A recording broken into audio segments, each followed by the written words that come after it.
다 같이 기도하시겠습니다.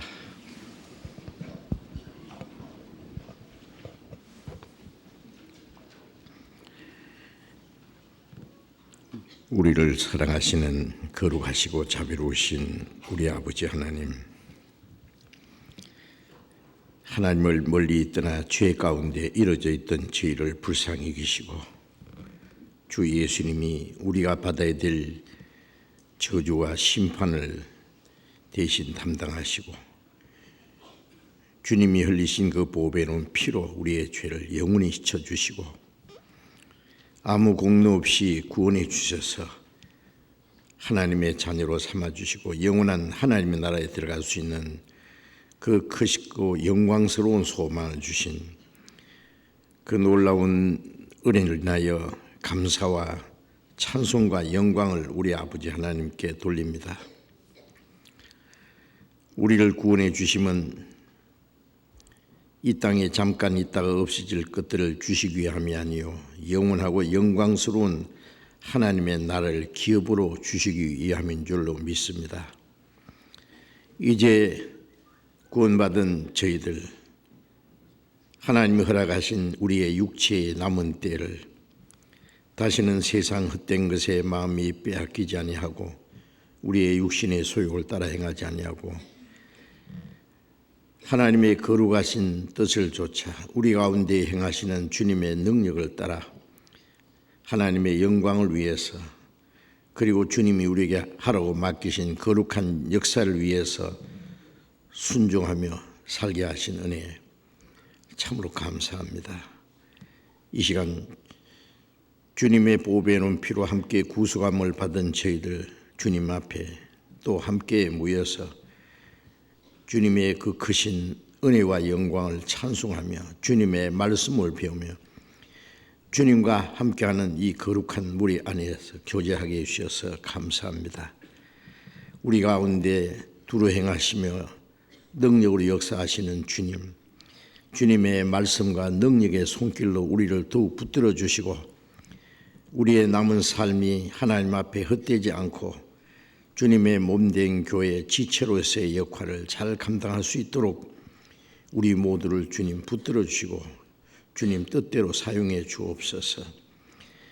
우리는 항상 부족하고 연약할지라도 변함없는 사랑으로 우리를 사랑하시고 또 더 풍성하신 은혜와 생명으로 우리에게 채워주시는 주님, 주님의 자비로운 손길에 더욱 의지합니다. 이 시간 우리 각 사람을 굽어 살피시고 각 사람의 합당하신 대로 은혜를 베풀어 주시고 주님의 능력으로 함께해 주옵소서. 이 나라 이 민족에게 좀 더 평화와 안전을 허락해 주시고 하나님이 허락하신 우리의 육체의 남은 생에 주님 안에서 더욱 평안히 신앙생활하며 더욱 자유로이 주님의 복음을 전할 수 있는 기회를 더욱 허락해 주시기를 간절히 기도합니다.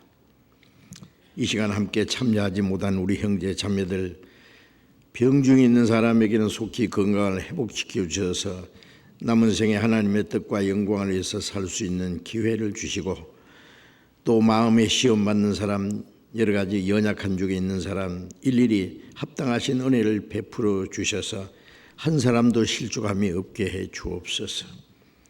멀리 세계 곳곳에 나아가서 복음을 전하며 신앙생활하는 우리 형제 자매들 더욱 주님 은혜와 말씀과 능력의 손길로 붙들어 주셔서 어떤 고난과 역경 중에서도 실망하지 아니하고 하나님의 뜻과 영광을 위해서 주님의 복음을 담대히 증거해서 많은 영혼들을 주님 앞으로 인도해서 하나님의 기뻐하시는 큰 역사를 능히 이루게 해 주시옵소서. 이 시간 우리에게 나타내시기 원하시는 주님의 말씀, 주님의 거룩하신 뜻, 우리가 마땅히 어떻게 행할 일들을 더욱 깨달아 알도록 주님 말씀으로 가르쳐 주시고 인도해 주시옵소서. 주 예수님 이름으로 기도드렸습니다. 아멘. 해주시겠습니다.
성경 찾겠습니다.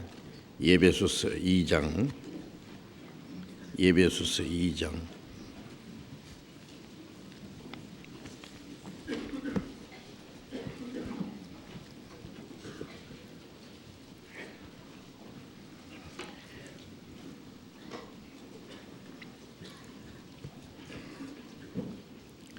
에베소서 2장 1절부터 10절까지 천천히 같이 읽겠습니다. 에베소서 2장 1절부터 10절까지 같이 읽겠습니다. 너희의 허물과 죄로 죽었던 너희를 살리셨도다.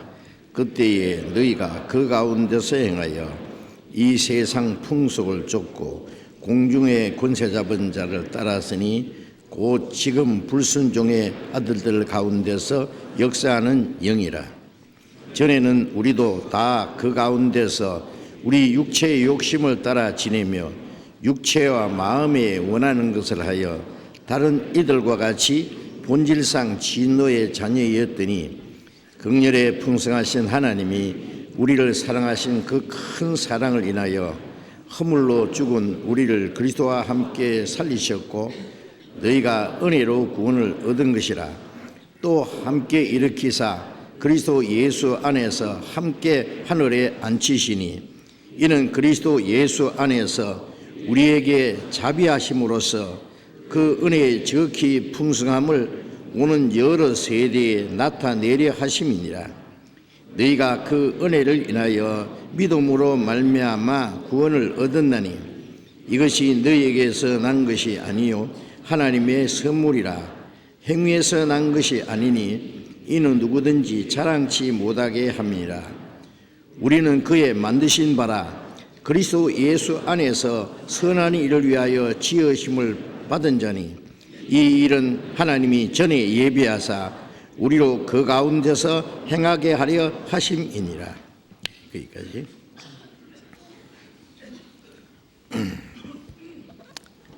어떤 분들은 에베소서 2장 지난주일도 배웠고 그 앞에도 보았고 그 앞에도 또 배웠는데 또 에베소서 2장 읽으시네. 예, 또 읽었습니다.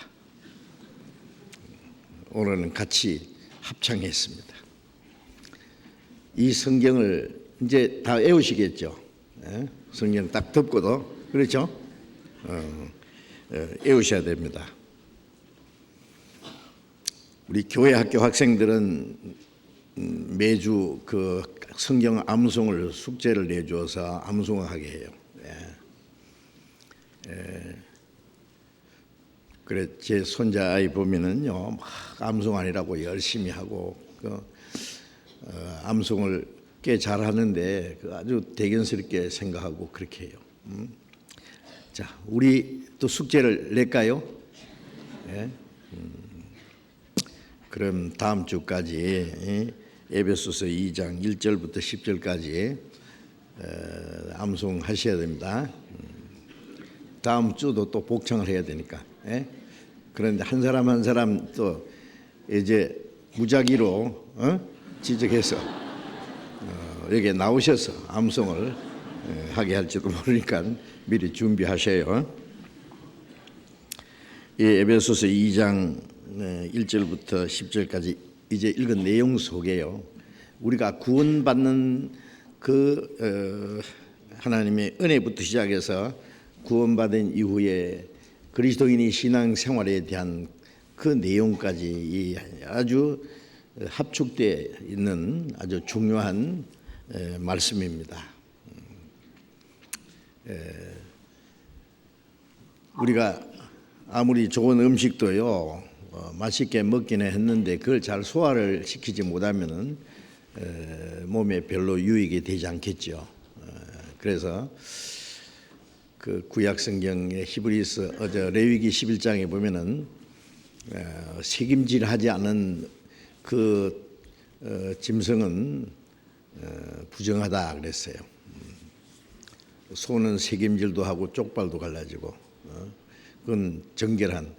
색임질하는 거는 그 소가 말이죠. 그 풀을 먹고 겨울에는 먹을 것이 없어요. 짚을 먹고 참 그 가지고 어떻게 사는지 모르지. 그 육중한 몸에다가 힘도 세고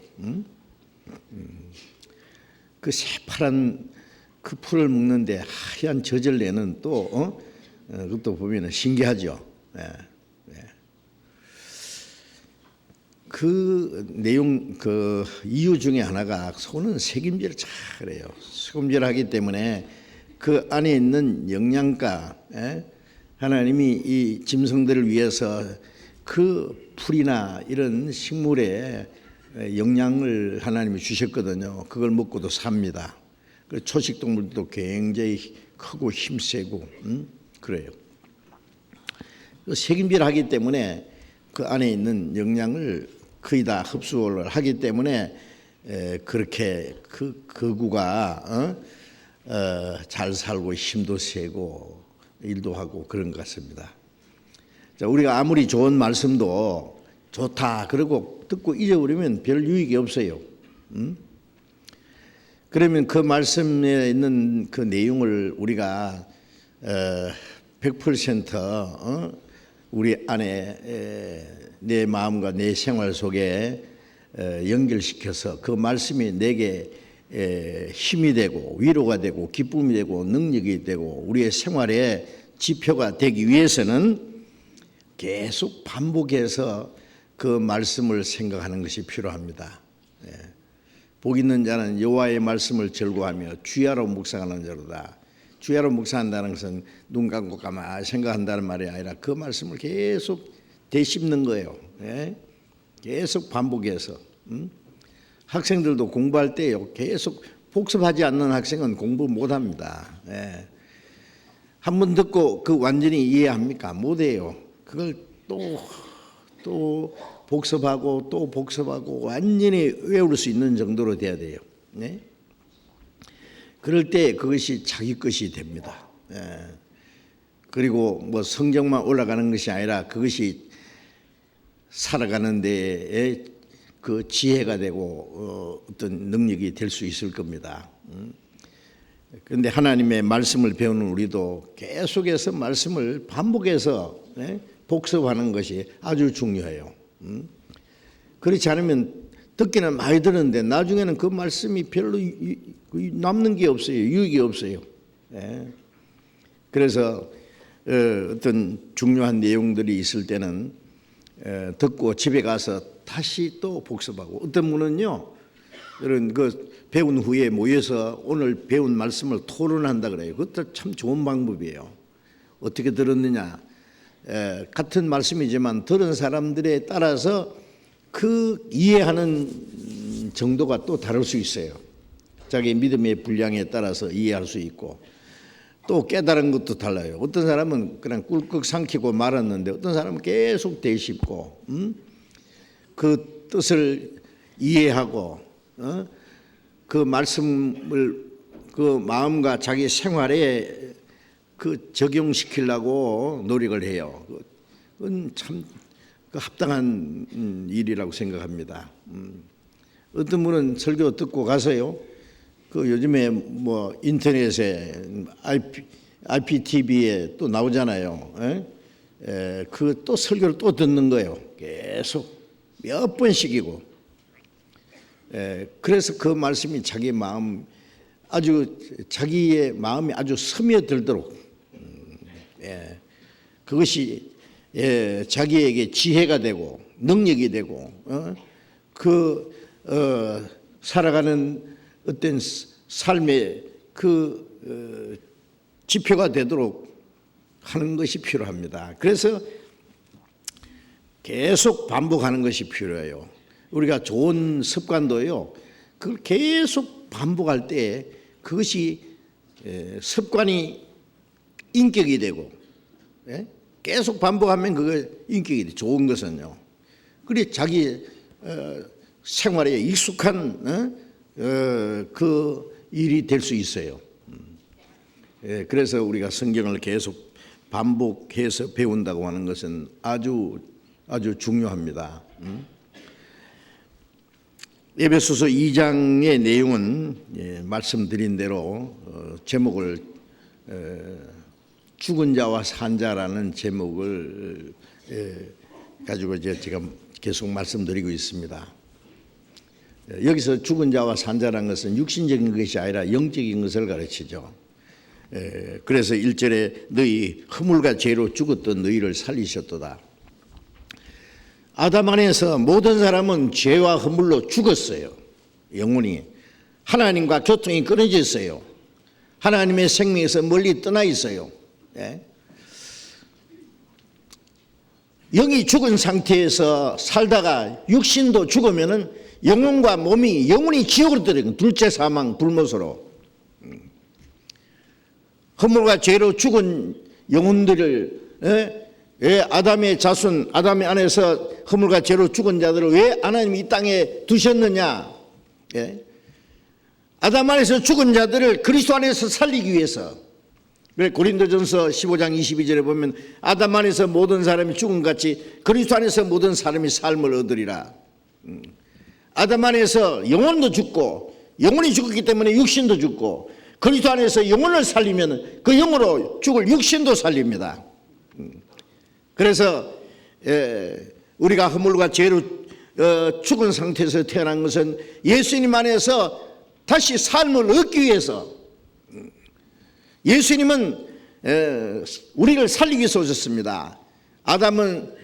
첫 아담은 산영이 되었다함과 같이 마지막 아담은 살려주는 영이 되었나니 그 산영이 죽었기 때문에 예수님은 살려주는 영으로 오셨다는 말씀입니다. 그래서 우리가 구원받았다는 건 허물과 죄로 죽었던 영혼이 살아났다는 겁니다. 살리셨도다. 놀랍지 않습니까? 그래서 이 세상에는 죽은 자와 산 자 하나님 보실 때 두 종류의 사람이 살고 있습니다.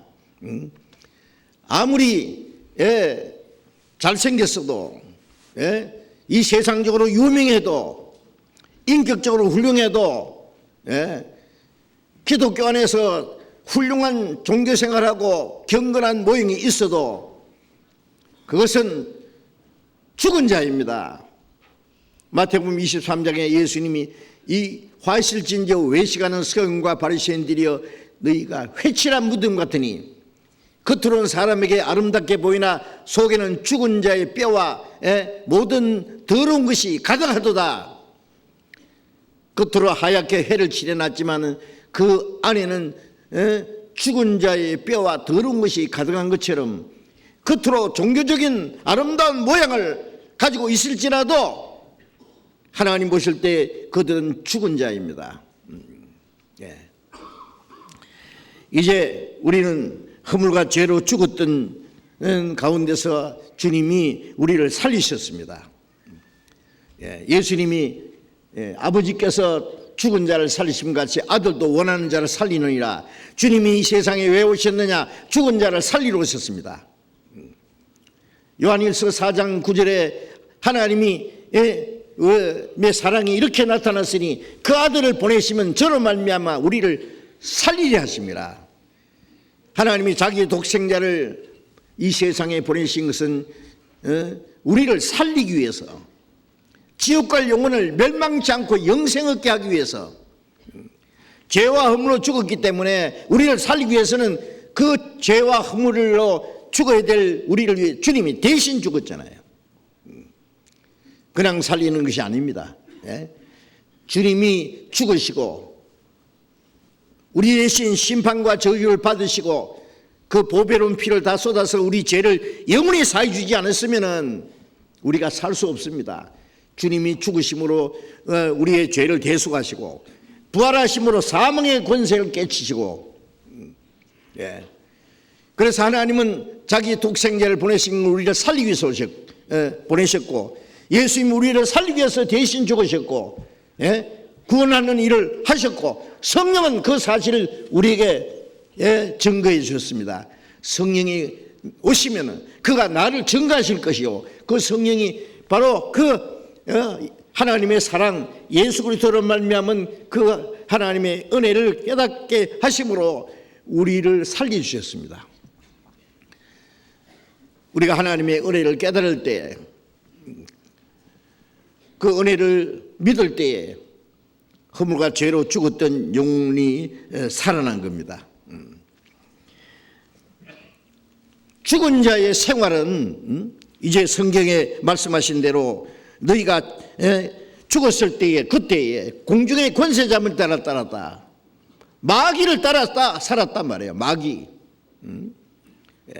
어떤 사람 나 마귀다 알지도 못하는데 내가 어떻게 마귀를 따라 살아요? 알든 모르든 공중 권세 잡은 마귀의 권세 아래에 있습니다. 모든 사람은. 사탄의 권세에 사로잡혀서 지금도 불순종하는 자들 속에 역사하는 영이라 그랬잖아요. 이 세상 풍속을 쫓고 이 세상은 바람에 밀려가는 그 겨처럼 바람에 물결에 흘러가는 똑딱배처럼 사탄이 역사하는 대로 죄를 따라서 세상 풍속을 따라서 밀려가다가 영원히 지옥으로 이제 떨어질 겁니다. 세상 풍속을 쫓고 공중의 권세 잡은 자를 따랐으니 지금도 불순종하는 자들 속에 역사하는 영이라. 구원받지 못한 모든 불순종하는 자들 속에 지금도 그 마귀가 역사하고 있다는 사실을 알아야 됩니다. 예수님이 유대 종교가들에게 너희는 너희 아비 마귀에게서 났으니 너희 아비의 욕심을 너희도 행하고자 하느니라. 이스라엘 사람들 제사장, 율법사, 바리새인, 서기관 그들은 택한 백성이라고 자랑하고 율법을 지킨다고 자랑하지만은 예수님 말씀은 너희 아비는 마귀다고 너희 아비의 욕심을 너희도 행하고자 하느니라. 그들 속에도 마귀가 역사했고 가인 속에 마귀가 역사해서 그 아우 아벨을 돌로 쳐 죽인 것 같처럼 유대 종교가들 속에 마귀가 역사해서 하나님의 아들을 십자가 못 박아 죽이는 일을 했습니다. 지금도 그 마귀는 거듭나지 못한 사람 속에 역사합니다. 그래서 우리도 다 그 가운데서 우리 육체의 욕심을 따라 지내며 육체와 마음에 원하는 것을 행하여 본질상 진노의 자녀이다. 구원받기 전에 우리도 다 마귀가 끄는 대로 마귀가 역사하는 것을 따라서 우리 육체의 욕심을 따라 지냈다. 육체와 마음에 원하는 것을 행해서 본질상 진노의 자녀들이 마귀는 이 타락한 인간 육체 속의 역사에서 그 죄를 계속 그 마음속에 심어놓고 육체의 소욕을 충동질해서 육체를 따라 살도록 그래서 하나님의 진노와 심판을 받도록 역사했습니다. 우리도 다 그 가운데 살았습니다. 우리도 다른 이들과 같이 불순종하는 자들 속에 역사하는 영을 따라서 우리도 살았다. 그런데 긍휼에 풍성하신 하나님이 우리를 사랑하신 그 큰 사랑을 인하여 허물로 죽은 우리를 그리스도와 함께 살리셨다. 긍휼에 풍성하신 하나님이 우리가 구원받은 것은 불쌍히기는 절대적인 완전한 무조건적인 하나님의 사랑 안에서 우리가 구원을 받게 된 겁니다. 하나님의 사랑이 아니었다면 우리가 어떻게 구원받겠습니까? 하나님의 사랑은 원수까지 사랑하시는 무조건적인 사랑, 절대적인 사랑, 완전한 사랑, 영원한 사랑. 그래서 그 하나님의 사랑을 아카페의 사랑이라고 합니다. 그 사랑으로 우리를 사랑하시고 허물과 죄로 죽은 우리를 그리스도와 함께 살리셨습니다. 우리가 이제 그 하나님의 은혜를 깨달을 때 우리는 주님이 죽을 때 나도 주님 안에서 죽었다. 주님과 함께 장사되고 주님이 부활하실 때 우리도 그 안에서 살아났다. 그래서 6절에는 또 함께 일으키사 그리스도 예수 안에서 함께 하늘에 앉히시니 함께 살리시고 예수님 부활하실 때 부활하신 생명으로 우리도 살리셨고 성천에서 하나님 우편에 앉아 계신 예수님 그 자리는 바로 구원받은 성도들에게 주실 자리입니다. 그러니까 예수님이 하늘에서 이 땅에 내려오신 것은 땅에 사는 인간을 하늘나라로 끌어올리기 위해서 하나님이 인간처럼 되신 건 인간이 하나님처럼 되게 하기 위해서 성령으로 잉태해서 육체로 나신 것은 육체로 태어난 우리를 성령으로 거듭나게 하기 위해서, 하나님이 사람처럼 되신 것은 사람을 하나님처럼 되게 하기 위해서, 그 하늘에서 내려오신 예수님, 인간은 바로 하나님께로 온 것이라는 것을 가르쳐 주기 위해서, 요한복음 13장 1절에 예수께서 자기가 아버지께로 왔다가 아버지께로 돌아가실 것을 아시고 그랬어요.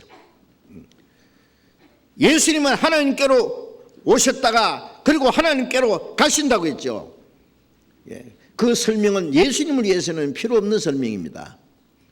왜 예수님이 하늘에서 내려오셨습니까? 또 왜 하늘에 올라가십니까? 하늘에서 우리는 하나님께로 왔기 때문에 또 하나님께로 갑니다.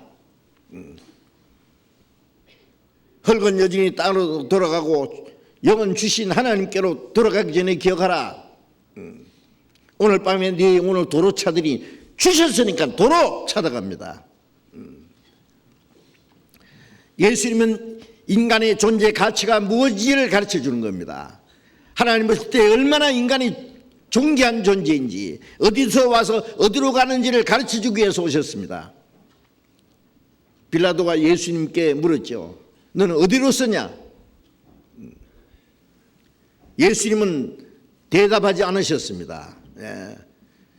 빌라도는 그것을 알 자격이 없습니다. 진리가 무엇이냐? 대답하지 않았습니다. 그는 진리를 알 자격이 없기 때문에. 예수님은 어디로 서십니까? 그는 태초부터 계신 창조주입니다. 미가서 5장 2절에 유대 땅 베들레헴아 너는 유대 고을 중에 가장 작을지라도 한 다스리는 자가 내게로 나올 것이라. 그의 근본은 상고의 태초니라. 태초부터 계신 그분이 사람의 몸을 입고 베들레헴의 짐승의 우리간에 오셨습니다. 이 더러운 짐승 우리간처럼 구유처럼 더러운 이 세상에 초라한 모습으로 오셨습니다. 더러운 죄인, 초라한 모습, 하찮은 인간을 구원하기 위해서 그 거룩하고 존귀하고 영광스러운 분이 말이죠. 그는 태초부터 계신 분이었습니다. 예수님은 하늘에서 오셨다고 말씀했죠. 유대인들이 제가 형제들 아는데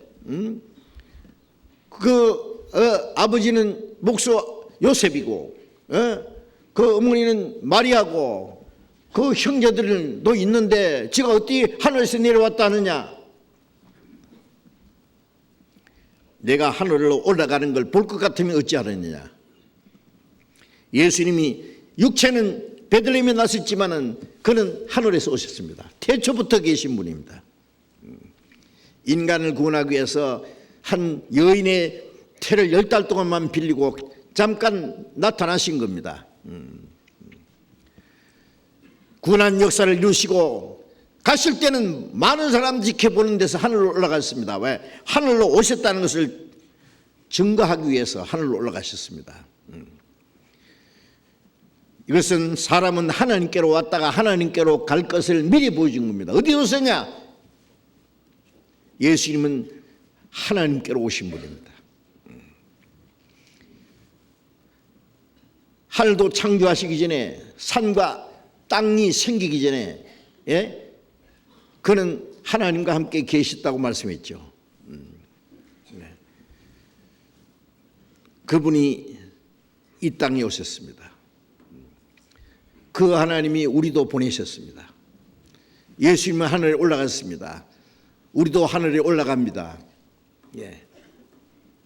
예수님은 하나님 우편에 앉으셨습니다. 예수님과 함께 살아난 사람은 예수님과 함께 하나님 우편에 앉을 수 있습니다. 함께 일으키사 하늘에 앉히시니 지옥 미창에 들어갈 비참한 죄인을 구원할 뿐 아니라 하나님 나라에까지 끌어올립니다. 하나님 보좌 우편에까지. 예수님 하나님 보좌 우편에 앉으십니다. 영광스러운 자리입니다. 우리도 그 자리에 앉게 됩니다. 너는 어디로 썼냐? 예. 사람들은 어디서 와서 무엇을 해 살다가 어디로 가는지 모릅니다. 우리는 압니다. 우리는 하나님께로 왔다가 구원받기 위해서 태어나 살다가 하나님의 은혜를 깨닫고 구원받고 다시 하나님께로 갑니다. 이제 우리가 가야 될 자리는 그 예수님과 함께 그 하나님의 영광스러운 자리입니다. 그리스도와 함께 하늘에 앉히셨다. 그 자리가 바로 구원받은 사람의 자리입니다. 위치입니다. 영광스러운. 그러니까 우리가 받은 구원이 얼마나 놀랍지 않습니까? 구원받은 사람은 겨우 지옥만 면한 게 아닙니다. 겨우 천국 뒷자리에 가는 게 아닙니다. 천사들도 앉지 못하는 하나님 보좌 우편에, 예? 천사는 하나님의 아들이 될 수 없어요. 우리는 하나님의 아들입니다. 천사는 그리스도의 아내가 될 수 없습니다. 우리는 그리스도의 아내입니다. 예. 아담의 옆구리에서 갈빗대가 빠져서 하와를 만들었듯이 예수님 옆구리 창이 찔려서 피를 쏟아서 그것으로 우리를 사서 그리스도의 신부로 삼았습니다. 우리가 구원받을 때는 비참한 죄인으로 구원을 받았지만은, 예, 하나님이 우리를 구원하신 목적은, 예, 하나님 그리스도와 같이 영광스러운 자리에 앉을 그리스도의 신부가 되기 위해서, 예, 왕이 높은 자리에 앉으면 옆에 왕비가 앉습니다. 왕과 동등한 영광입니다. 우리는 그리스도와 동등한 영광입니다. 예. 그 자리에 들어가기 위해서 히브리서 2장 10절에, 예, 많은 아들을 이끌어서 영광에 들어가게 하시는 일을 위해서 구원의 준을 고난받게 하심이 합당하도다.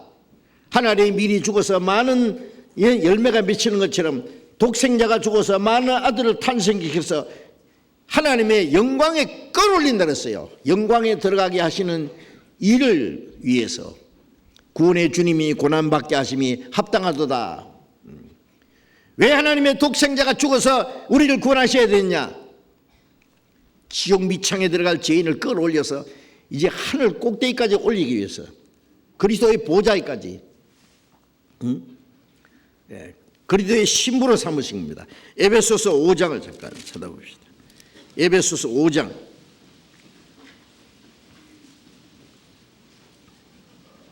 26절 27절 같이 읽읍시다.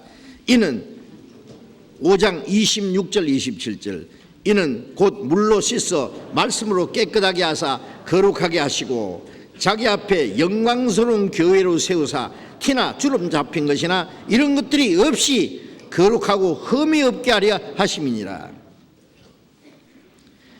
우리를 구원했을 뿐 아니라 물로 씻는 것 같이, 그 말씀이에요. 말씀으로 깨끗하게 하사 거룩하게 하시고, 하나님의 은혜로 말미암아 우리를 구원했습니다. 예? 구원받았지만은 아직 우리의 육신의 성품이 찌꺼기들이 많이 남아 있습니다. 어린아이가 태어나자마자 매일 목욕을 시키고, 그래서 깨끗하게 건강하게 자라게 하는 것처럼 구원받은 후에 물로 씻는 것 같이, 물로 씻어 말씀으로 깨끗하게 해서, 옛날 번역에는 물로 씻는 것 같이 말씀으로 깨끗하게 하사 그랬습니다. 물이 없으면 우리가 어떻게 깨끗하게 되겠어요? 예? 갑자기 수도물이 끊어졌다, 물이 없다, 먹을 물도 없고 씻을 물도 없으면 어떻게 살겠어요? 이 물은 말씀을 말합니다. 말씀을 통해서 하나님의 은혜를 공급받고 말씀을 통해서 우리의 마음과 생활이 날마다 깨끗하게 거룩하게 됩니다. 요한복음 17장 17절에 아버지여 저희를 진리로 거룩하게 하옵소서. 아버지의 말씀은 진리이니이다. 우리가 말씀을 읽고 외우고 듣고 배우고 하는 동안에 그 말씀, 성령께서는 말씀으로 우리의 마음과 생활을 날마다 깨끗하게 거룩하게 합니다. 성경을 읽지도 않고 배우지도 않고 듣기를 거부하는 사람은요,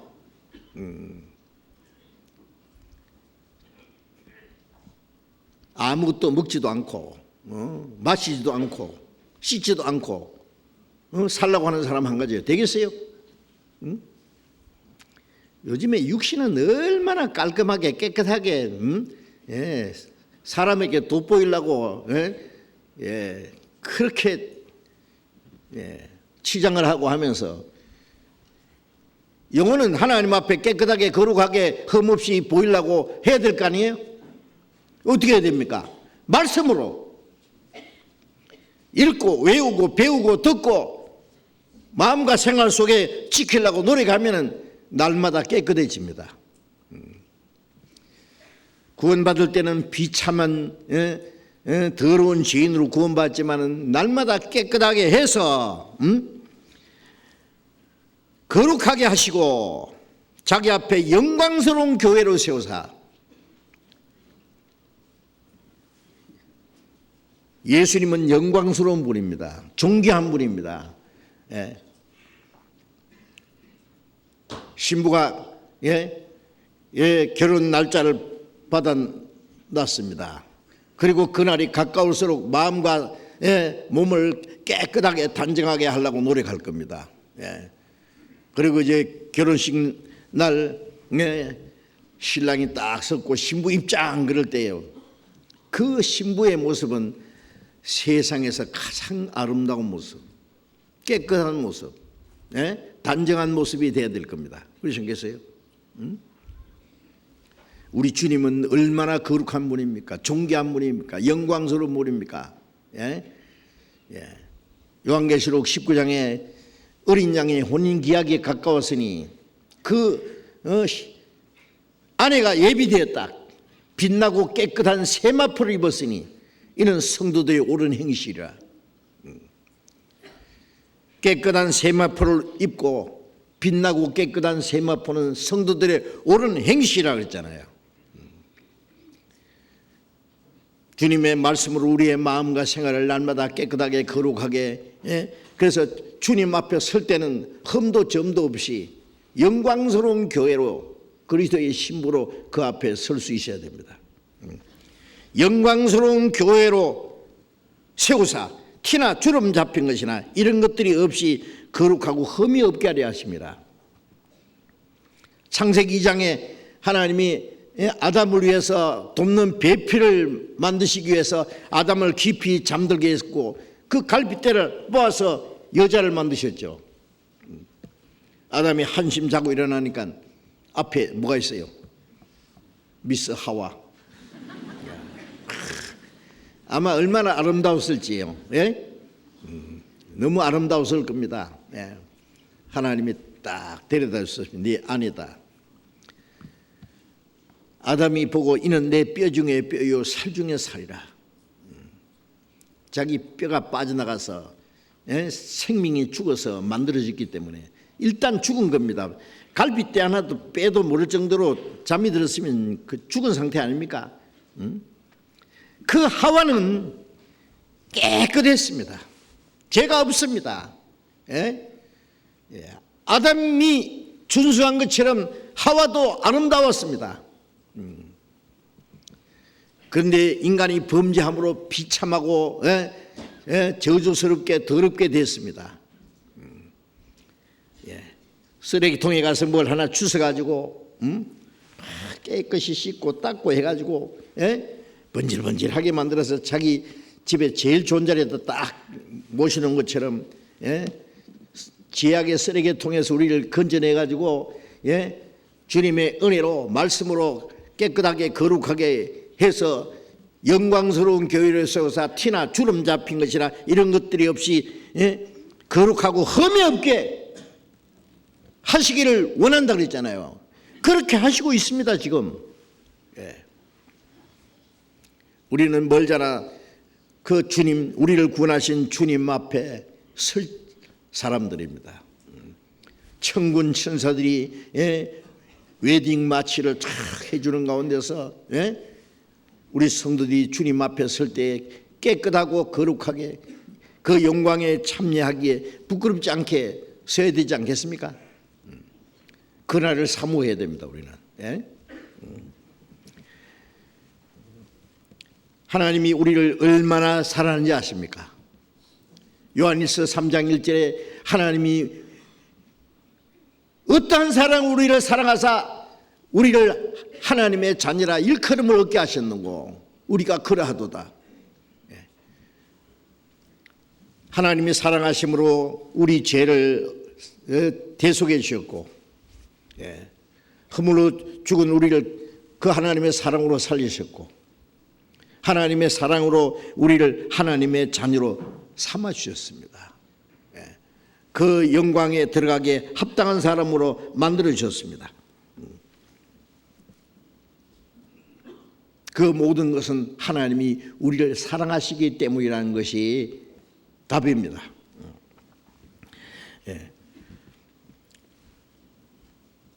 그 하나님의 사랑은 십자가에서 나타났습니다. 그리고 영원한 속죄를 이루셨습니다.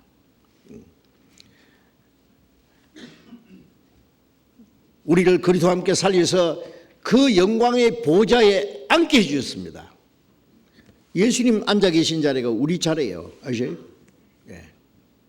그리스도와 함께 하늘에 앉히셨다. 에베소서 2장 다시 봅시다. 2장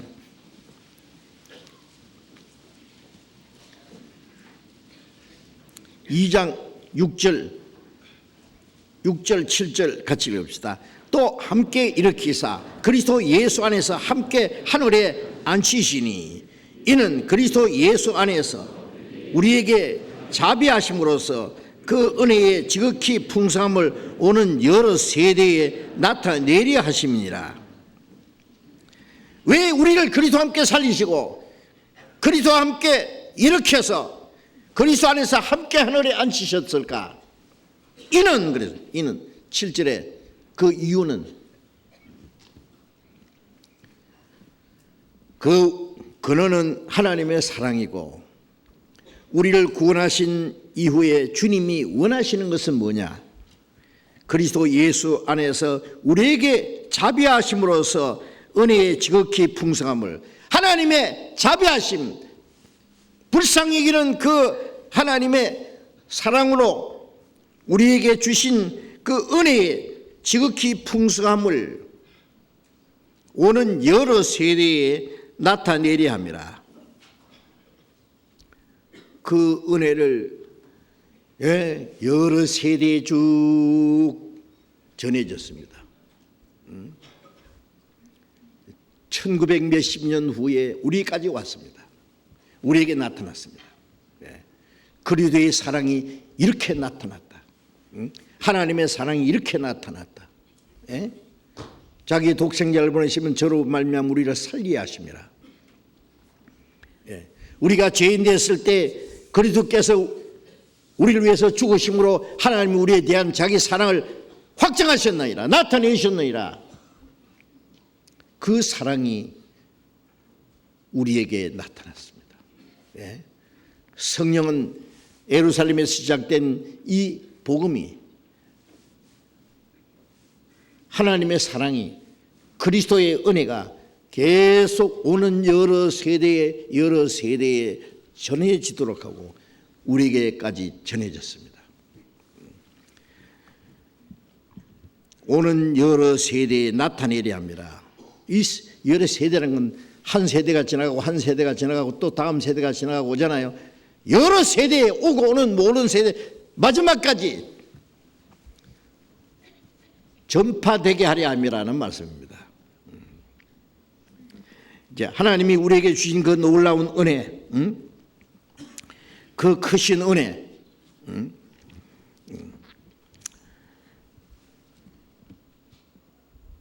하나님을 멀리 떠나 죄 가운데 이루어져 있던 저희들, 죄와 허물로 죽었던 우리들, 하나님의 진노와 심판을 받아야 마땅한 영원히 지옥의 형벌을 받아야 될 마귀와 같이 세스토록 그 고통받을 지옥에 들어갈 우리를 구원해 주신 그 하나님의 은혜를 우리를 일으켜서 그리스도와 함께 하늘에 앉히신 그 놀라운 그 은혜를 오는 여러 세대에 전하게 하려 합니다.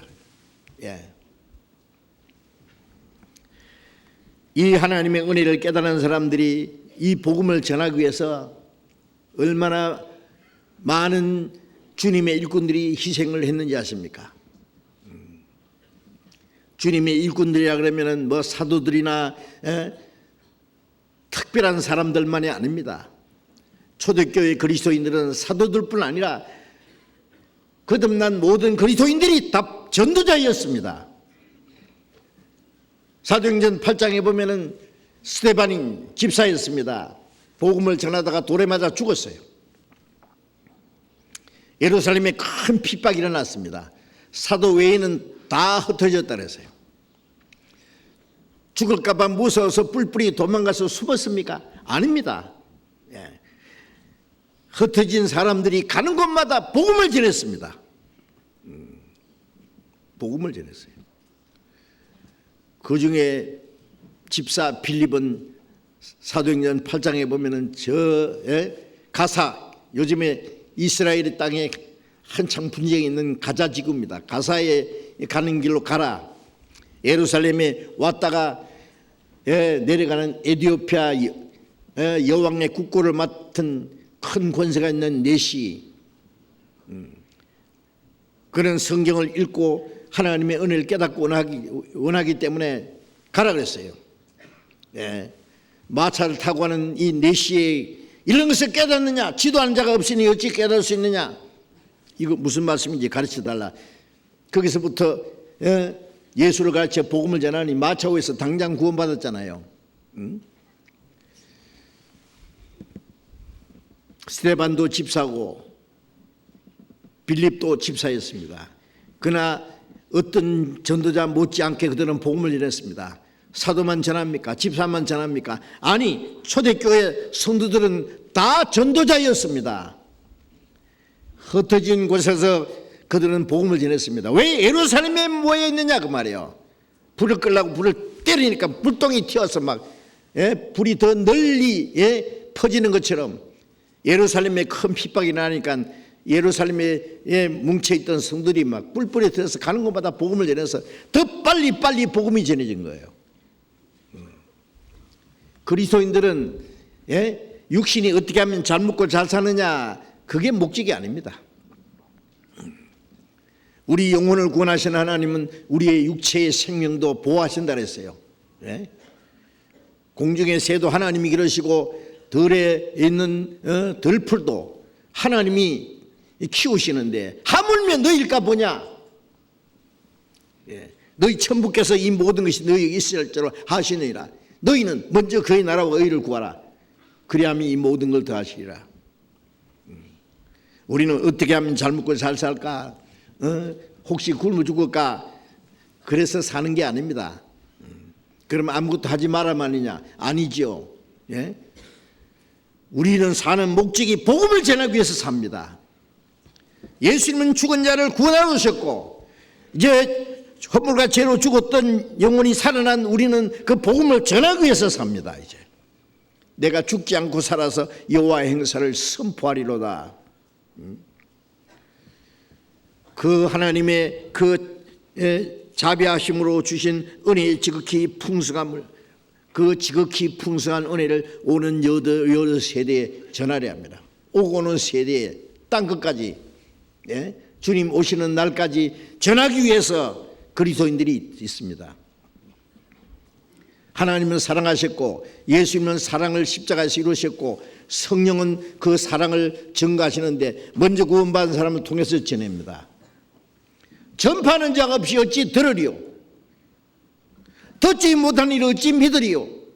보내심을 받지 않아서 어찌 전파리요? 아름답도다 좋은 소식을 전하는 자의 발의함과 같으니라. 예수님께서 아버지께서 나를 보내신 것처럼 나도 너희를 보내노라. 예수님은 십자가에 죽으시기 위해서 보냄 받았고 우리는 주님이 이루신 사실을 전하기 위해서 보냄 받았습니다. 땅끝까지 이르러 내 증인이 되리라. 온 세상에 천하에 다니며 복음을 전파하라. 이제 구원받은 우리가 해야 될 일은 그 복음을 전하는, 그걸 위해서 다른 사람보다 먼저 구원을 받았어요. 먼저 구원받은 사람은 아직 구원받지 못한 많은 사람들에게 복음을 전하기 위해서입니다. 그런데 그리스도께서 십자가에 죽으심으로 이루신 그 놀라운 은혜의 복음을 많은 사람이 생명을 희생하고 피를 흘려서 전해진 이 복음, 구원을 딱 받고 구원만 딱 따먹고 가만 입 딱 닫고 자기 볼일만 보고 다른 사람에게 복음을 전하기 위해서는 아무것도 하고 싶은 마음이 없는 사람, 글쎄요, 그 사람이 참으로 하나님의 사랑을 깨달은 사람인지.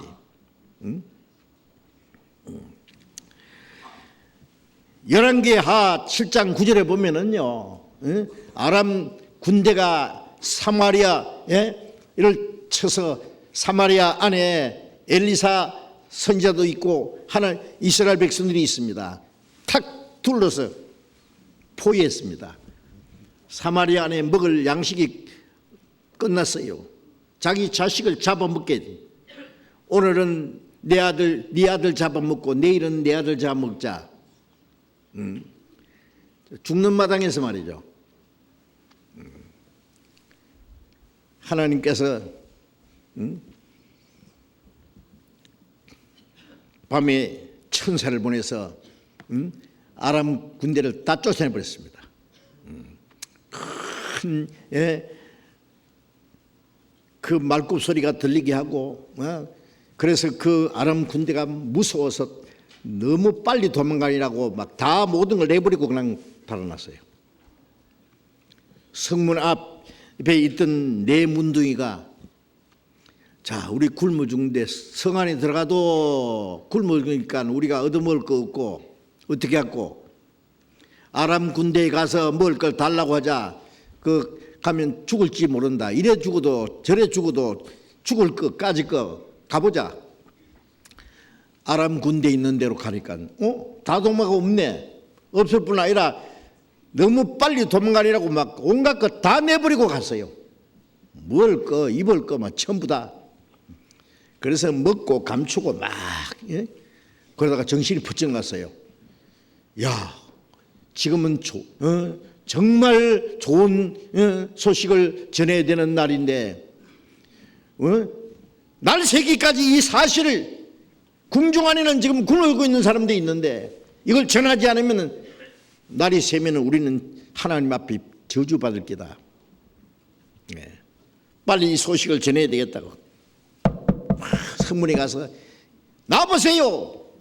아람 군대 다 도망갔고 지금 막 먹을 거 입을 거 온갖 것 엄청나게 버리고 도망갔습니다. 처음에는 믿지 않았지만은 혹시 하고 나가보니까 정말 다 도망가고, 그래서 그 사마리아 성 안에 있던 사람들이 굶어 죽을 뻔한 사람들이 살아났다는 사건이 열왕기하 7장에 쭉 나와 있습니다. 그것처럼 고린도전서 9장 16절에 바울 사도는 뭐라고 했습니까? 내가 복음을 전하지 않으면 내게 화가 있을 것입니다. 믿기만 하면은 구원을 받아서 지옥 갈 죄인이 하나님의 자녀가 되고 천국 갈 소망을 갖게 되는데 이 복음을 전하지 않으면은 다른 사람의 생명을 죽이는 것도 죄지만은 죽을 사람을 줄 수 있는데 살리지 않는 것도 죄입니다.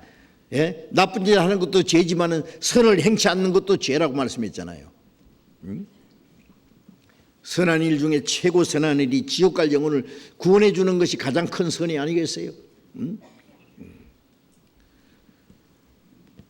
잠언 24장 11절에 너는 사망으로 끌려가는 자를 구원치 않지 마라. 네가 마음에 이르기를 나는 것을 알지 못하였나 할지라도 영혼을 감찰하시니까 어찌 알지 못하며 네 심령을 감찰하시니까 어찌 알지 못하시겠느냐. 네 행위대로 하나님이 갚아주시리라. 사망으로 끌려가는 자, 지옥으로 끌려가는 자를 구원치 않지 마라. 구원해 주란 말이에요. 그 사람 내가 나하고 무슨 상관이 있냐. 나는 알지 못했노라 할지라도 영혼을 감찰하시니까 어찌 알지 못하시겠느냐. 가인이 동생 아벨을 쳐 죽이고는요, 하나님이 그러셨죠. 가인에게 네 아우 아벨이 어디 있느냐? 내가 어떻게 압니까? 내가 아우를 지키는 자입니까? 네 아우의 피소리가 내게 호소하느니라. 가인을 패 죽이고 내가 가인을 아벨을 패 죽이거나 내가 아벨을 지키는 자니까.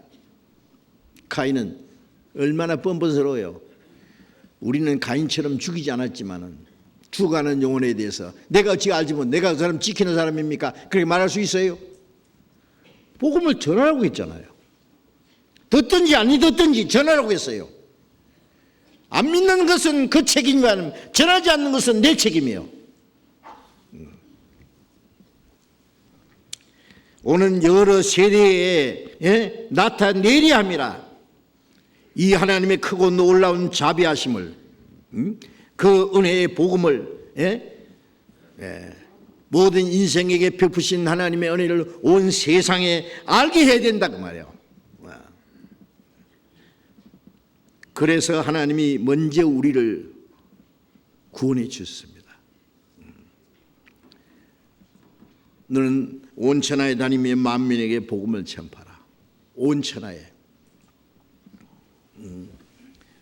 이것은 우리 모두에게 주어진 책임이고 교회의 책임입니다. 그렇다고 해서 우리가 모든 사람이 온 천하에 다니며 전도할 수는 없잖아요. 지금 우리 교회에서 말이죠.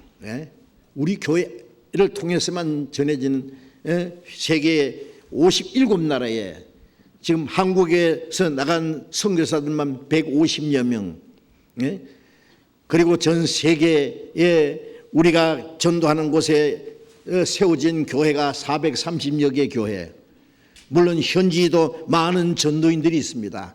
우리 선교사들 나간 것 이상 거기도 많은 전도인들이 있습니다. 최선을 다해서 전도하고 있습니다. 우리가 세계 선교를 하자고 공포한 지가 9년 됐습니다. 9년. 앞으로 10년 후에 어떤 일이 일어날까? 물론 우리가 얼마나 열정적으로 주님이 말씀하신 대로 복음을 어떤 희생과 고난을 각오하고 전도하느냐에 따라서 달라지겠지만은 우리가 최선을 다해서 우리의 목숨까지 복음을 위해서 바치고자 하는 그 마음을 가지고 전도한다면은 앞으로 10년 후에 그동안에 우리가 전도했던 것 몇 배 이상 하나님의 역사가 나타날 것입니다. 마지막 때에 우리는 전 세계에 하나님의 복음이 더 힘있게 전파되는 것을 보고 주님 앞에 가야 되겠습니다. 초대교회 예루살렘에서 복음이 시작된 복음이 이제 한국에 마지막 너무 늦게 복음이 전해져서 우리나라는. 그러나 한국 교회는 이제 과거에 어떤 교회 못지않게 우리는 충만한 은혜를 받았고 말씀을 깨달았습니다. 과거에 깨닫지 못한 그 많은 말씀까지 우리에게 깨닫게 해주셨습니다. 우리는 전 세계에 복음을 전할 수 있는 그 말씀을 가지고 있습니다. 그 풍성한 은혜를 우리는 가지고 있습니다. 가서 전하면 되는 거예요. 우리 가운데 역사하시는 능력대로 우리의 온갖 구하는 것이나 생각하는 것에 넘치도록 응하실 이에게 고린도후서 6장 16절에 내가 너희 가운데 거하며 두루 행하며 주님이 우리 가운데 두루 역사하신다고 말씀했습니다.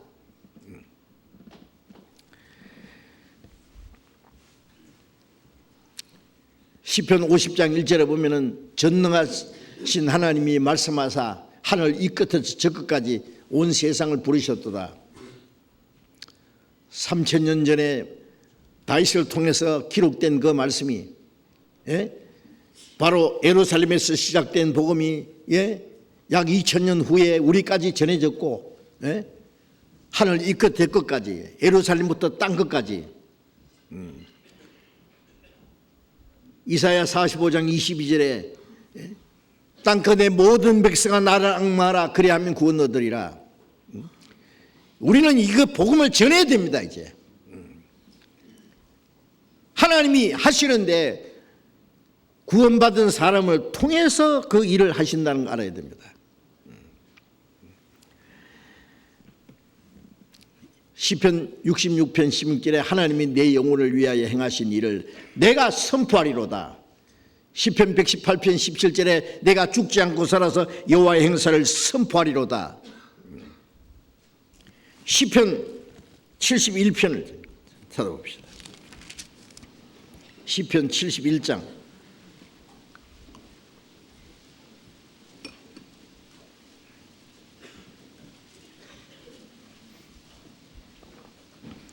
11장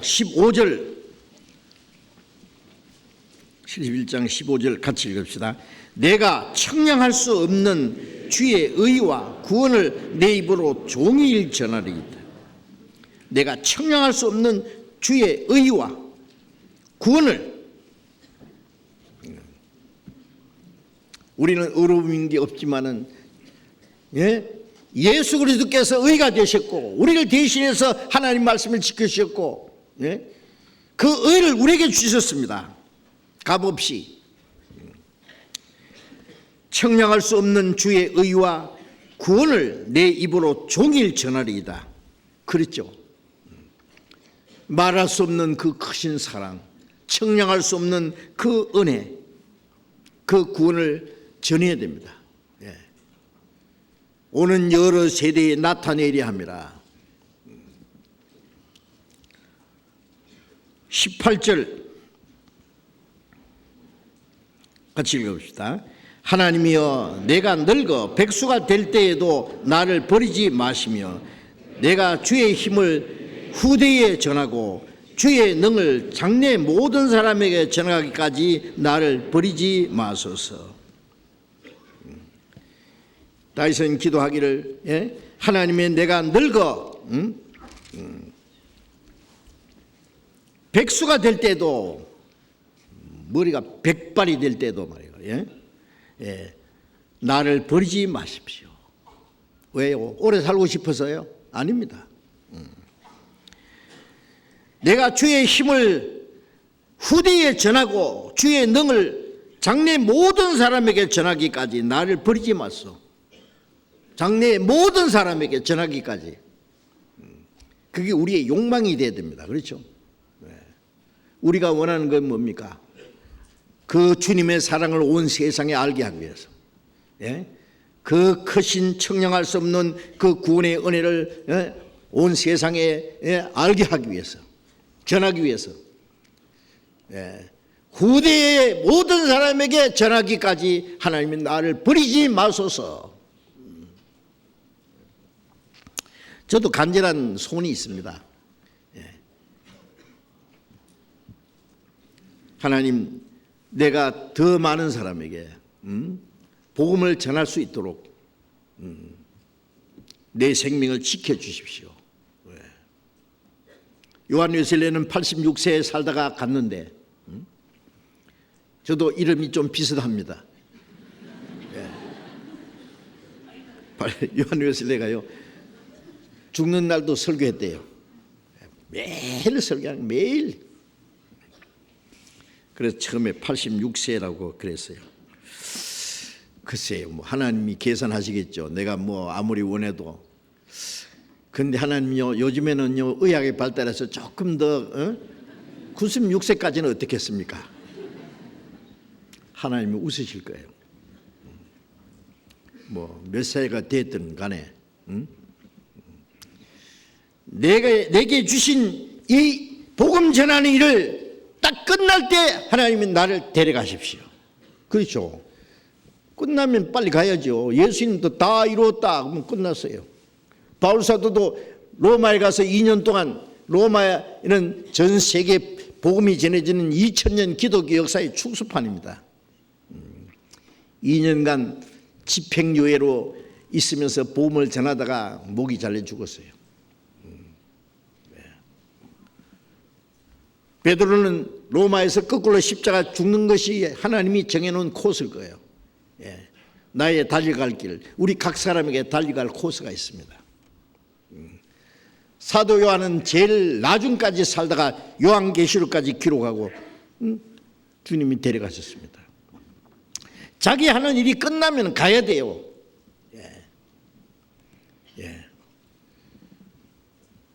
더 이상 우리가 할 일이 없으면 이 세상에 있을 이유가 없잖아요.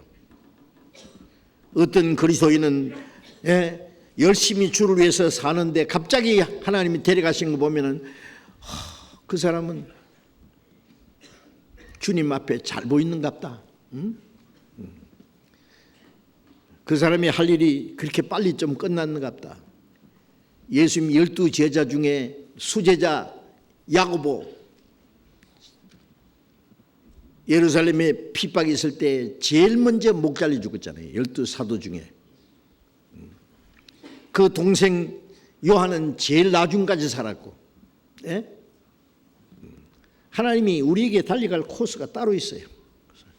어떤 사람은 좀 빨리 데려가시고, 어떤 사람은 좀 오랫동안 일을 하도록 하시고, 어쨌든 하나님이 하시는 일이 끝날 때는 빨리 주님 앞에 가는 것이 우리의 간절한 소원입니다. 구질구질하게 살 이유가 없어요.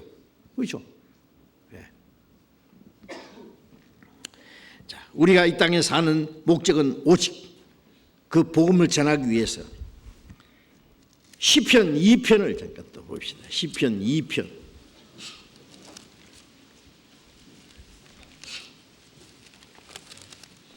시편 2편 8절부터 봅니다. 시편 2편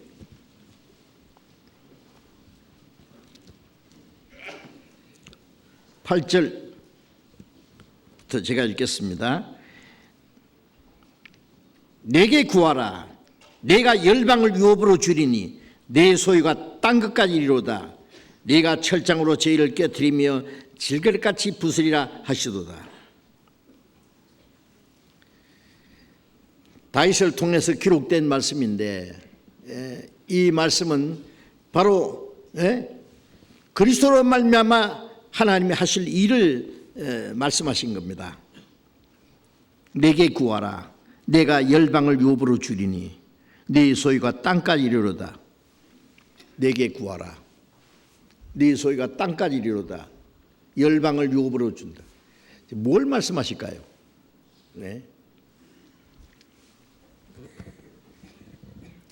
빌라도가 예수님께 물었죠. 네가 왕이냐? 내가 왕이야.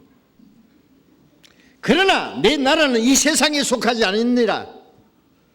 내 나라가 세상에 속했다면 내 종들이 싸워서 나를 너에게 넘기주지 않을 것이다. 예수님이 제 아들이 싸울 필요 없이 예수님이 기도만 하면은 12영 더 되는 천사가 내려와서 이들이 내게 손도 대게 할 수 없다냐 그랬어요. 12연대입니다. 12연 천사들. 하늘에서 천사들이 칼을 빼가지고 내려오려는 거예요. 내려오지 마. 만일 그렇게 되면 이런 일이 있어야 하는 성경이 어떻게 이루겠냐. 예수님이 죄 없는 분이 죽어서 우리를 구원하시는 하나님의 역사가 어떻게 이루어지겠느냐 그 말이에요.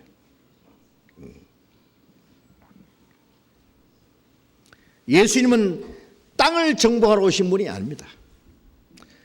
이 땅에 사는 사람의 영혼을 점령하러 구원하러 오셨습니다.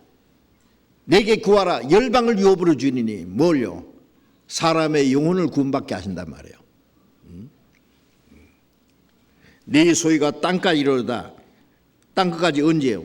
땅끝까지 복음이 전해지고 복음이 전해짐으로 구원의 역사가 일어나고 천국 들어갈 백성이 준비될 거다 그 말이에요.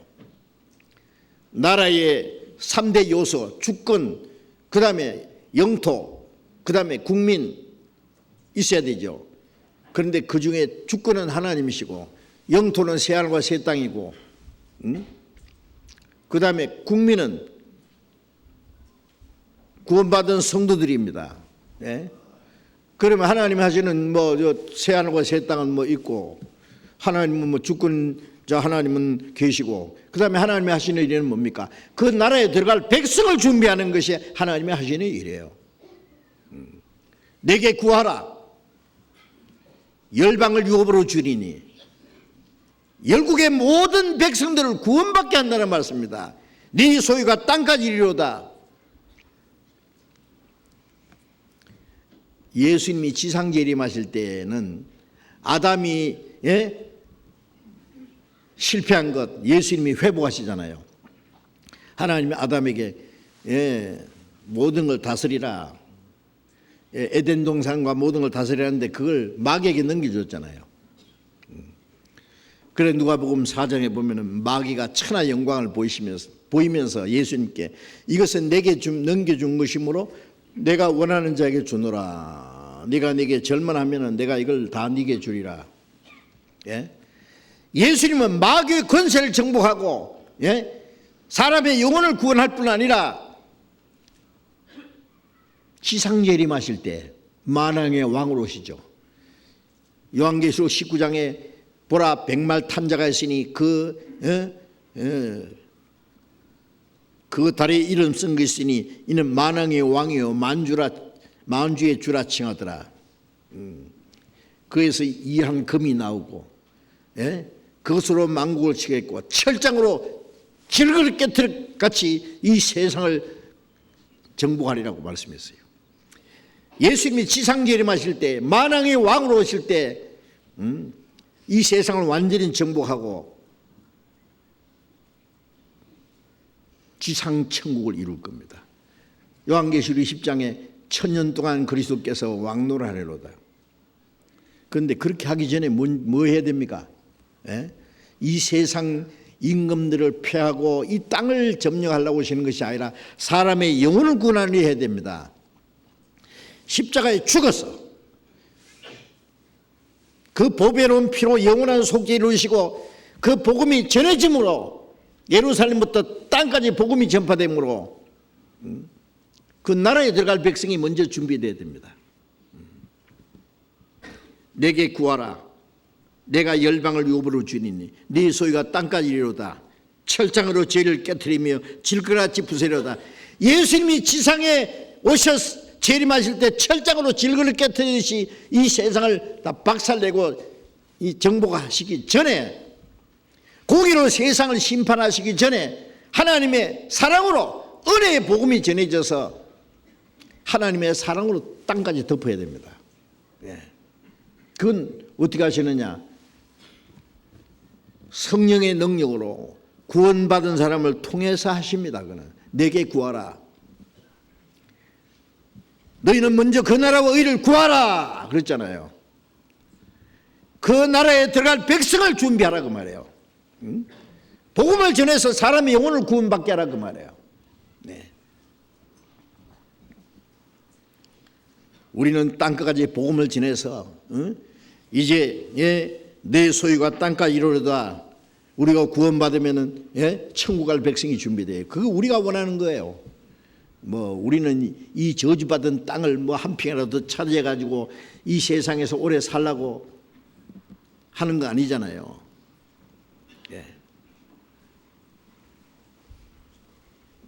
아브라함에게 가나안 땅을 약속했습니다. 네 밟는 땅을 다 네게 주리라. 그 가나안 땅은 영원한 천국의 하나의 모형이었습니다. 우리는 가는 곳마다 복음이 전해지고 구원받는 역사가 나타나면 땅을 정복하는 겁니다. 땅을. 그렇죠. 철장으로 이 세상을 심판하시기 전에 예수님 말씀하신 대로 내가 세상을 심판하러 온 것이 아니라 세상으로 구원을 받게 하려 합니다. 심판하기 전에 구원의 복음이 먼저 전해져야 되잖아요. 그 일을 하나님이 우리에게 맡기셨습니다. 시편 2편 12절 그 아들에게 입맞추라. 그렇지 않으면 진노하심으로 너희가 길에서 망하리니 그 진노가 급하심이라. 그 아들에게 입맞추라. 입맞춘다는 건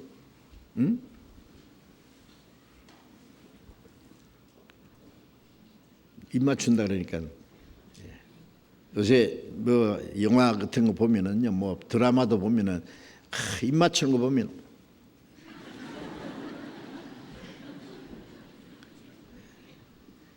그 입을 아무데나 맞추면 안 돼요, 그죠? 예? 입을 맞춘 건 사랑하는 사람끼리 이제 서로를 사랑한다는 표현이에요. 서로가 이제 서로를 받아준다는 표현이에요. 하나가 됐다는 표현이에요. 아들에게 입 맞추라는 말은 뭡니까? 예수님과 나와 하나가 되는 거예요. 주님의 사랑을 내가 받아들이고 주님의 나를 받아주시고, 예? 그리스도를 영접하는 걸 말합니다. 그리스도의 사랑을 받아들이고 그리스도를 영접하고 그리스도와 하나가 될 때에 예. 주님 안에 있는 모든 것이 내 것이 되는 거예요. 그 아들에게 입 맞추라. 구원받으라 그 말이에요. 구원받으라. 구원받는 것이 그리스도에게 입 맞추는 겁니다. 예. 그렇지 아니하면은 진노하심으로 너희가 길에서 망하리니 영원히 망할 겁니다. 요한복음 3장 36절에 아들을 믿는 자에게 영생이 있고 아들을 순종치 않는 자에게는 영생을 보지 못하고 도리어 하나님의 진노가 그 위에 머물러 있느니라. 예. 믿는 자에게는 영생이 있고 믿지 않는 자는 영생을 보지 못하고 하나님의 진노가 그 위에 머물러 있느니라. 죄가 많아서 진노를 받는 게 아니라 하나님의 사랑을 배척하기 때문에 멸망하는 거예요. 입 맞추러 하는데 왜 입 안 맞추느냐고요. 예? 죄인들을 하나님과 원수되었던 죄인들을 예수님이 십자가에 주셔서 화목케 하시고 하나님의 손을 내밀었어요. 내밀었어요. 예. 죄인들이 하나님의 은혜로 그 하나님의 사랑스러운 손길을 잡으면 되는 거예요. 화평이 이루어지는 거예요. 그런데 스스로 원수가 됐어요. 믿지 않으므로. 예. 그래서 로마서 2장에 하나님의 인자하심이 너를 인도하여 회개케 하심을 알지 못하며 하나님의 그 인자하심과 용납하심과 길이 참으심의 풍성함을 멸시하느냐. 하나님의 그 인자하심, 죄인을 용납하시는 길이 참으심의 풍성한 은혜를 멸시하느냐. 네가 그 회개치 않는 마음을 따라 하나님의 진노의 날에 임할 그 진노를 네 머리에 쌓는도다. 그 하나님이 죄인을 사랑하시고 용납하시고 구원하시고 오래 참으시는 그 하나님의 풍성하신 은혜를 멸시하는 자는 하나님의 심판을 면할 수가 없다는 말씀이죠. 자, 우리는 그 사실을 전해야 됩니다. 온 세상에 알게 해야 됩니다. 베드로전서 2장을 잠깐 펴봅시다. 베드로전서 2장.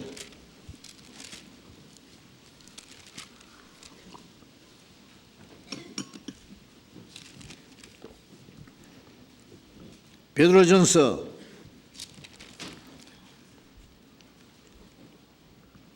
2장 9절 같이 읽읍시다. 오직 너희는 택하신 족속이 왕같은 제사장들이요 거룩한 나라요 그의 소유된 백성이니 이는 너희를 어두운 데서 불러내어 그의 귀한 빛에 들어가게 하신 자의 아름다운 덕을 선전하게 하려 하십니다. 오직 너희는 택하신 족속이요. 구원받은 사람은 하나님의 택하신 하나님의 족속입니다. 예. 이스라엘 백성들은 하나님을 찾는 사람이 하나도 없는 데서 아브라함과 그 자손으로 하나님의 선민으로 택함 받았습니다. 이제 구원받은 사람은 여기 너희는 거듭난 사람 말하는 거예요. 택하신 족속이요 하나님의 택하신 백성입니다. 왕같은 제사장들이요. 구원받은 사람은 왕같은 제사장이 얼마나 영광스러운 자리인지 아십니까? 왕은 다스리는 것이고 제사장은 섬기는 겁니다. 우리의 모든 삶을 다스려야 합니다. 육신을 다스리고 세상을 다스리고 죄를 다스리고, 그래서 하나님 앞에 제물이 되도록 해야 돼요. 하나님을 섬기는 왕같은 제사장들입니다. 제사장들이요 거룩한 나라요 하나님의 거룩한 나라요 그의 소유된 백성이니, 우리 구원받은 사람이 하나님의 나라고 하나님의 소유된 백성입니다. 너희를 불러 어두운 데서 불러내어 기이한 빛에 들어가게 하신, 어둠에서 하나님의 기이한 빛으로, 사망에서 생명으로, 지옥 밑창에 들어갈 죄인을 끌어내서 하나님의 영광의 보좌에까지 끌어올린 그 아름다운 덕을 선전하게 하려 하십니다. 선전해야 돼요. 그것을 전해야 돼요. 선포해야 돼요. 어린애 남이 가지지 못한 그 특별한 거 하나 가지면서 막 온 동네만 방네 막 자랑하잖아요. 아, 나 이런 거 누가 줬다, 우리 아빠가 줬다,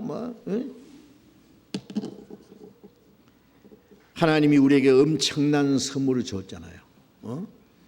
우리를 구원해서 하나님의 자녀로 삼으시고 그 나라에 들어갈 백성으로, 거룩한 나라요 소유된 백성, 그 영광스러운 은혜를 주신 그 아름다운 덕을 어두운 데서 불러내서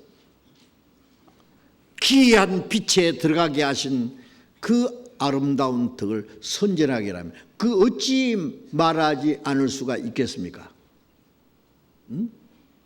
구원받은 사람이 딱 닫고 남 지옥 가든 말든 자기하고 상관이 없다고요? 어째서 상관이 없습니까? 예? 이제 우리는 있는 힘을 다해서 우리의 시간과 물질과 우리의 수고와 우리의 자유와 우리의 행복과 모든 걸 희생해서 오로지 이 복음을 전해야 됩니다. 구원받든 말든 나하고 무슨 상관이 있느냐? 상관이 없습니까? 왜 없습니까?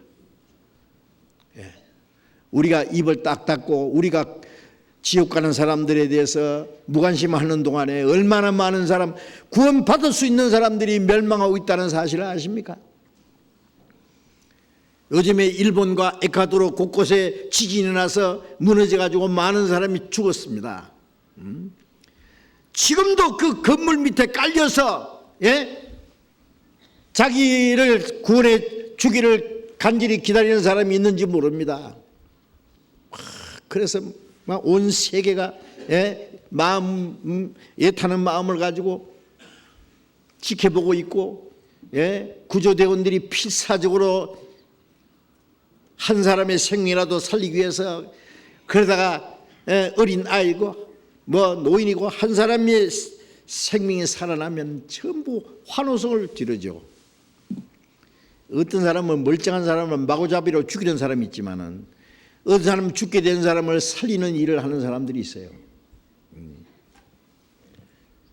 한 사람의 육신의 생명 살리나봐야 또 죽을 생명이지만은 그 생명이 귀하다는 걸 알기 때문에 한 사람 한 사람 살리는 것을 그렇게 귀히 여기는데, 우리는 영원히 지옥 갈 영혼을 구원하는데 무관심해도 되느냐고요. 지나가다가 죽게 된 사람 보면은 도와줄 마음이 없겠어요? 굶어 죽어가는 사람이 있으면 빵이라도 사줘야 되지 않겠어요? 지나가다가 물에 빠져 죽게 된 사람 보면은 어떻게든지 건지주려고 노력하지 않겠어요? 내 힘으로 못하면은 어떻게든지 말이요, 다른 사람의 손을 빌려서라도 전 세계 복음이 전해져야 되는데 아직도 구원받을 수 있는 복음을 들어보지도 못하고 죽어가는 영혼이 얼마나 많은데, 내가 못하면 사람을 보내야 될 거 아니에요. 보내려면 어떻게 해요? 선교도 보내야 되고 기도도 해야 되고 그 일에 내가 같이 협력해야 돼요. 그걸 위해서 우리가 이 땅에 있습니다. 그 아름다운 덕을 선전해야 합니다. 그 은혜의 풍성함을 오는 여러 세대에 나타내게 하려 합니다. 전파하기 위해서 있다고 말해요. 하나님이 구원받은 우리에게 그 중대한 사명을 맡겼습니다. 하나님이 세상을 심판하시기 전에, 보라 지금은 은혜 받을 만한 때로, 보라 지금은 구원의 날이다. 이 은혜의 시대가 어느 날 갑자기 끝날 거예요. 끝나기 전에 우리에게 주신 이 복음을 전해야 됩니다. 한 사람이라도 구원받게 하기 위해서. 그 일을 위해서 내가 할 수 있는 일이 무엇인지 각자 기도해 보셔야 돼요. 주님은 우리에게 그 큰 사명을 맡겼습니다. 우리를 통해서 그 일을 하기를 간절히 하나님이 기대하십니다. 그 일을 할 마음만 있으면 하나님이 우리를 도우십니다. 할 마음만 있으면 할 수 있는 힘도 주시고 기회도 주시고 물질도 주셔요. 우리가 복음을 해서 물질도 투자하면요, 걱정하지 마세요. 투자하면 주셔요. 투자하면 또 주셔요. 예, 심는 자에게 씨와 먹을 양식을 주시니까 예, 내 의 열매를 더하게 하사 심는 자에게 씨도 주시고 먹을 양식도 주신단 말이에요. 우리에게 주어진 시간, 물질, 내게 주어진 모든 기회를요, 이 복음을 전하는 데 쓰면은 하나님이 도와주십니다. 하나님이 얼마나 기뻐하시겠어요. 예. 사업하는 사람이나 장사하는 사람, 일하는 사람, 예? 수고하고 일해서 나와 내 가족들이 먹고 사는 그것으로 끝난다면은요, 별 가치가 없을 거예요. 그렇죠? 예? 할 일이 없으면은 빨리 주님 앞에 가는 게 나을 텐데. 예? 하나님이 우리를 이 땅에 두신 목적이 있습니다. 그 목적을 잊지 마셔야 되겠습니다. 오늘 여기까지 말씀드리겠습니다. 기도하겠습니다. 자비로우신 우리 아버지 하나님, 하나님이 작정하신 마지막 시대에 우리를 구원해 주시고 세상에서 거룩하게 구별해 주시고 주님이 우리 가운데 두루 행하시며 역사하시는 그 무리 안에서 주님을 사랑하고 섬기고 형제 자매들이 한마음 간뜻이 되어서 주님의 복음을 전할 수 있는 이 거룩한 무리 안에 있게 해주신 것 감사합니다. 주님 말씀과 능력으로 우리를 더욱 붙들어 주시고 주님의 사랑으로 우리 안에 충만히 채워주시고 주님 우리에게 주신 이 놀라운 주님의 사랑과 이 크신 은혜와 그 풍성하신 그 지극히 크신 은혜를 어두운 데서 우리를 불러내어 하나님의 그 빛 가운데 들어가게 하신 그 놀라운 은혜를 불쌍한 영혼들에게 전해서 많은 영혼이 구원받게 하는 하나님의 큰 역사를 이룰 수 있도록 우리 가운데 역사해 주시고 우리 모두를 이 하나님의 역사를 위해서 귀하게 사용해 주시고 우리에게 말씀과 지혜와 능력과 우리의 필요한 모든 걸 주님이 채워주시고 인도해 주시옵소서. 모든 것 자비로운 능력의 손에 의지하면서 주 예수님 이름으로 기도드렸습니다.